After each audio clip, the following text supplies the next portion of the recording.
Seigneur, l'Éternel Dieu, combien vos œuvres sont grandes, et ta grandeur est magnificence. Je t'adore et je contemple tes bienfaits. Je te dis merci pour la vie, merci pour la création, merci pour tout. Je te demande pardon pour mes péchés et ceux des autres. Ton pouvoir est incomparable, Père. Je m'appelle Boniface Paradon, votre serviteur. Au nom de Jésus-Christ, notre Seigneur, je vous salue.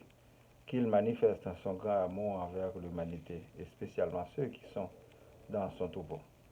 Alors nous avons l'obligation de faire partie de son monde de bien afin qu'il puisse nous conduire vers le Père. Il nous attend tous et toutes maintenant avant qu'il soit trop tard demain. De ce fait, je vous dis merci et bienvenue sur le web, chers internautes à l'écoute et à la visualisation de cette nouvelle édition. Soyez bénis. Le titre d'aujourd'hui, c'est Contemplons la beauté parfaite de la création de Dieu. Genèse chapitre 2, du verset 1er à 7. Ainsi furent achevés les cieux et la terre et toute leur armée. Dieu acheva au septième jour son œuvre qu'il avait faite, et il se reposa au septième jour de toute son œuvre qu'il avait faite. Dieu bénit le septième jour et il le sanctifia, parce qu'en ce jour, il se reposa de toute son œuvre qu'il avait créée en la faisant. Voici les origines des cieux et de la terre quand ils furent créés.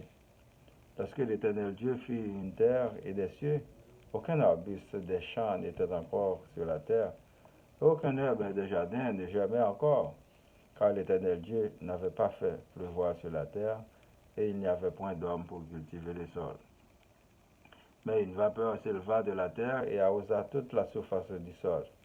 L'Éternel Dieu forma l'homme de la poussière de la terre, il souffla dans sa narine un souffle de vie, et l'homme devint un être vivant. Pour la prédication, mes frères et sœurs dans le Seigneur, que la grâce et la paix de Dieu soient toujours avec vous. Nous devons accepter de vivre avec des questions sans réponse, comme nos satisfactions ne dépassent pas toujours nos attentes. Dans la vraie vie, il existe des choses qui ne nous empêchent pas d'être heureux, mais faisant partie de la folie humaine. Si aucun vivant n'a jamais vu physiquement Dieu, c'est que sa parole n'est que révélation et inspiration. L'auteur du livre de la Genèse a été inspiré de la création de l'univers. Une histoire qui n'arrête pas de pousser les gens à la réflexion et leur donne une meilleure orientation à leur vie spirituelle. Nous constatons tous et toutes que l'eau est la vie. L'eau s'évapore sous l'effet de la chaleur et tombe sous forme de pluie selon des explications scientifiques qui n'ajoutent plus rien. Nous pouvons déduire aussi qu'en arrière de tout ça, le Créateur est bien vivant. Et c'est ainsi pour tout l'univers. La femme et les mammifères donnent des naissances, mais d'où viennent-elles? C'est l'Éternel Dieu qui a tout créé. Étant donné que tout ce qui existe finira en poussière, viennent l'idée et la compréhension que l'Éternel Dieu a fabriqué l'homme avec de la boue. Et si nous posons la question aussi, avec quoi les mammifères ont été fabriqués? C'est ici l'intelligence, le développement de la science et de la technologie. Elles nous ont poussés à créer, à inventer, à aller plus vite, à créer des emplois pour l'extension humaine. À force de chercher des explications, nous avançons judicieusement jusqu'à construire des gratte-ciels, des infrastructures, des machineries, des appareils sanitaires et des technologies médicales, au lieu de rester encastrés dans des dogmes qui ne reflètent en aucun cas la réalité de Dieu, mais faisant l'affaire des grands et des dominants à l'échelle planétaire qui dépassent en tout et en moyens les plus faibles. Contemplons indéfiniment les merveilles de la création de Dieu et pour lui donner gloire et adoration. Certains sectes, religions et des hommes mal intentionnés préfèrent tout diaboliser à l'aveuglette des inventions humaines comme le cas de l'Internet, de l'industrie pharmaceutique, des connaissances scientifiques. Pourtant, ils incitent leurs adeptes à écouter et à observer religieusement leurs préceptes trompeurs pour pouvoir consolider leur richesse et leur pouvoir.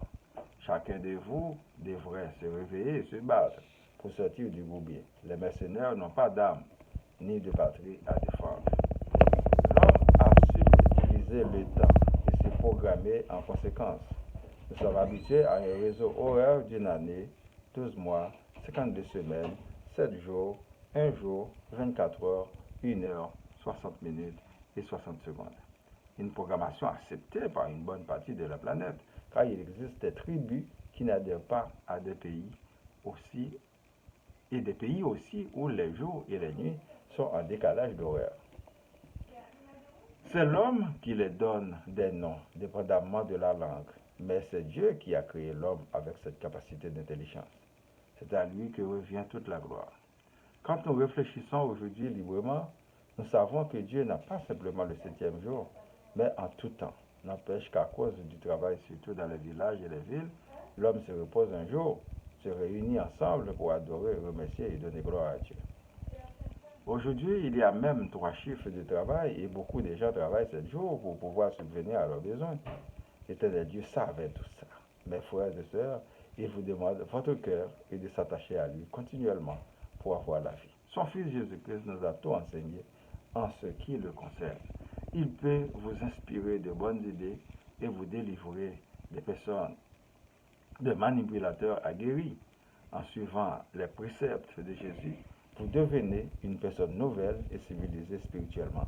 Alors, allez, faites partout des disciples pour le Seigneur. Haïti, terre de mes ancêtres, les héros se sont mis ensemble pour combattre l'esclavage. Ils ont réussi.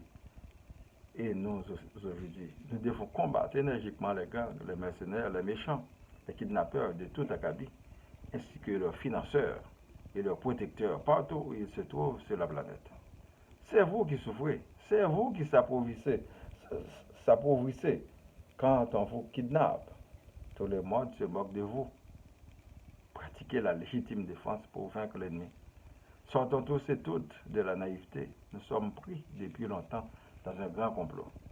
D'autant plus, nous sommes représentés par des apatrides et des vendeurs de pays qui ne se soucient guère de la misère du peuple, mais seulement et simplement de leur avantage économique, leur pouvoir et leurs privilèges. Ils sont des égocentriques remplis de haine et ils sont incapables. Pendant que nous souffrons, ils jouent sur le temps, pourtant ils n'ont aucun mandat du peuple. Préparons-nous dès maintenant, le 7 février 2024, pour rétablir la démocratie en chassant ces imposteurs nuls. Ne me dites pas que vous n'êtes pas capable. Vous êtes plus capable que vos ancêtres. FADH ne signifie plus Force armée d'Haïti parce qu'ils ne sont pas armés selon les dieux.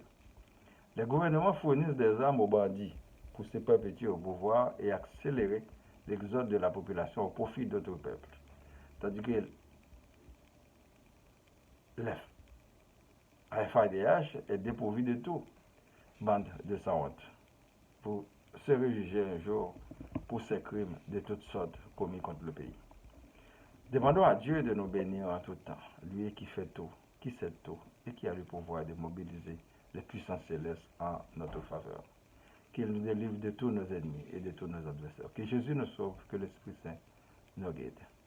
Prions pour moi, ma famille, vos familles, les membres du groupe Spiritualité, les amis, les personnes endeuillées, les personnes malades, ceux qui sont en prison, les démunis, les chômeurs, les persécutés, les personnes vulnérables, les villes Laval, Montréal, Québec, Canada et le monde entier. Que la paix soit sur le monde.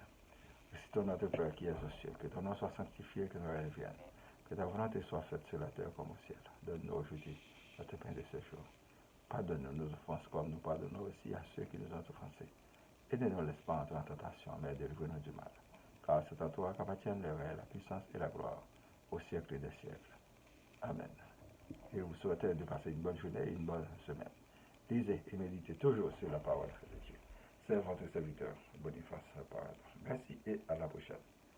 Au revoir.